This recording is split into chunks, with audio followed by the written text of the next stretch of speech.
First Meetings by Siobhan, with much help from Cassia. Chapter 1. A Fateful Decision. The sun had just crested the far mountains, spilling light and warmth into the small bowl of the valley and painting the tall grass a golden green. The young man walking through the woods spread his hands palm down and swept them across the tops of the tallest fronds, catching the dew with his fingertips. The moisture wet his boots and his overcoat, staining them a darker brown than they already were. His clothing enabled him to hide easily and become instantly invisible in the surrounding wilderness. Quick, sharp eyes, the color of the deepest woods shot through with silver, looked cautiously around the seemingly empty expanse of the glade before him. His dark hair spilled down around tall shoulders and swept back slightly from his angular face. The sun painted streaks of golden and red in his unkempt locks, and he turned his face into the soft morning breeze to keep it from spilling in his eyes. He was a ranger, albeit a very young one. He walked cautiously, but with a definite spring in his step. His thoughts were far from where he presently was. His name was Aragorn, son of Arathorn, direct descendant of Isildur, king of Gondor, and raised by Elrond, lord of Rivendell, half-elf, a lineage that he only just recently been told of, and one he was not yet comfortable with. He still preferred his elven name, given to him by his elven father, Estelle. It meant hope. However, none of that mattered much at the moment to the young man. He had given up his claim to the throne and chosen instead to become a ranger. He would walk in the path of those who had gone before him and learn the ways of the land. Excitement radiated from him, like the morning mists rising from the earthen bowl he walked as the sun warmed the cooled grass around him. Motion to his right brought his attention back to his surroundings as a buck leapt into the path in front of him.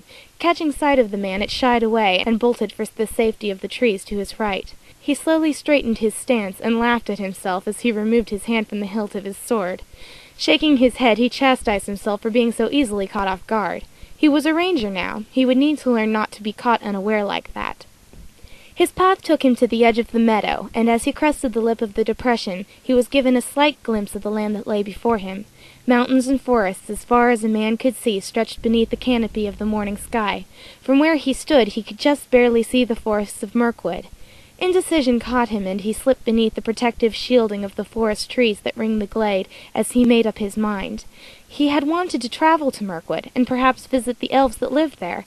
He knew that Thranduil, king of the wood elves, was a friend of his adopted father, Elrond, lord of Rivendell. Elrond had been the only father that the young man had ever known. He knew he had a human father, but there were no memories of the man who had held that position at one time. His human father had been killed when he was young, and Elrond had taken him in and raised the boy. Elvish was his first language, and common after that. Many were the stories that he had heard of elves who had lived in Mirkwood. With a smile he remembered the cautions of his elven father before he had set out on his first foray as a ranger. Aragorn, there are many things in this world for which you are not yet prepared, my son. Elrond walked the broad balcony overlooking the deep rift in which Rivendell was built so many millennia ago. Aragorn stepped up his pace, tearing his eyes away from the vista point they had just passed. He could never get enough of this place, his home. It always seemed new to him, more beautiful and peaceful than each day that he had already passed. Yes, father, I know, but do not interrupt me, Estelle. Elrond turned back towards his son, and stopped the youth, placing his large hands on the young shoulders and staring into the familiar dark eyes. You only think you know.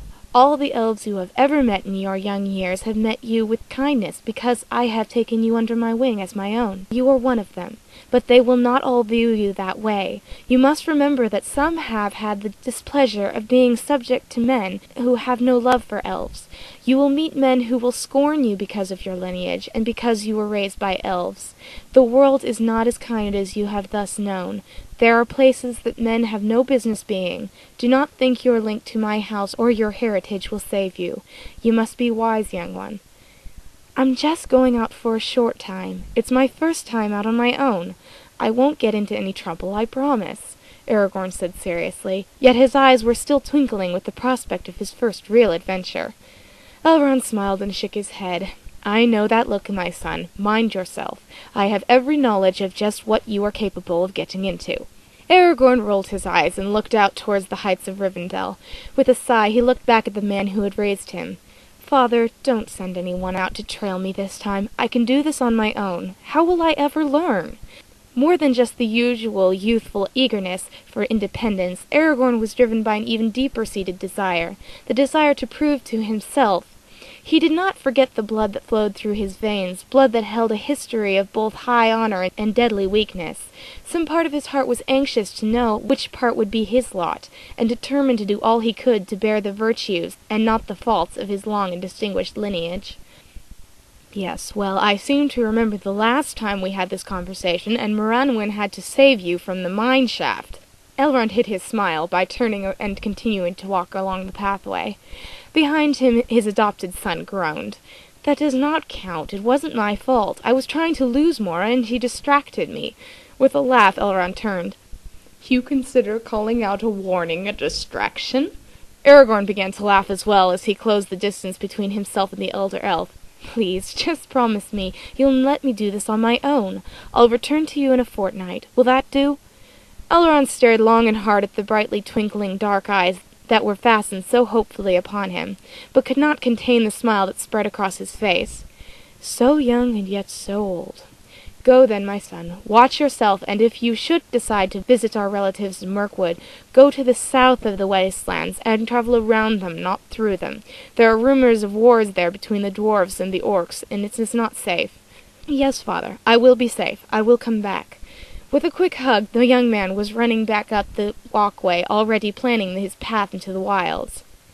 "Be careful, Estelle. You do not realize how important you will be to the fate of men in Middle-earth." The elf lord quietly murmured to himself. From the shadows on his left, his eldest twin son, Elladan, slightly stepped out next to him. "Shall I have him trailed, father?" "No, let him go. He must learn." Elrond sighed with heavy resignation. "Is that wise?" Elladan questioned with concern. "He is a man. He must learn the ways of the Dunedain. They will aid him in his life. We cannot always be there for him." "Can't we?" With a smile, Elrond clasped his eldest son's shoulder and turned the elf away from the retreating form of Aragorn. "He has his own path, Elladan. Men often learn best the hard way. If he is not back in a fortnight, you and Elrohir may go after him."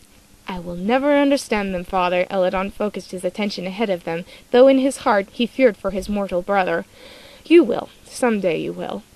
"Yes, when I'm 3,000,000 years old, perhaps." Elladan's response elicited laughter from the elder elf. "Yes, maybe then." Aragorn shook his head at the memory. His father worried too much about him. True, he was mortal, but still he was 22. It was high time he got out on his own. He glanced quietly around the area in which he stood. The sounds of the forest brought news to his ears. He could hear the buck he had spotted earlier running with a group of does a few yards ahead. The birds in the trees twittered undisturbed, and at the base of the large pines a squirrel darted across the soft earthen floor. There were no intruders about. Danger did not walk under these trees at the present. He tested the air. It was sweet and clean. It blew from the west and brought hints of the sea. There was rain on the fringes of the wings of the breeze that caressed his face, but the storm was well off, and the direction of the wind meant to take it far north of the area he would be traveling. The scent of the warming valley swelled up around him, as the heat from the sun caused small eddies of warm wind to sweep past him, hidden beneath the canopy of the pine forest. All these things he had learned to detect from his elven brethren, and yet he knew there was still more that escaped him. He turned toward the Mirkwood forest. Elladan and Elrohir had told him tales of the elves that lived there. He had seen the Mirkwood elves on the high holidays and rare occasions, but the thought of spending time with them excited him. His brothers had said that their sylvan brethren were experts in warring and hunting. He longed for more experience in those arts, so, mind made up, he headed out through the forest and made his way to the edges of the rocky wasteland that served as Mirkwood's western border.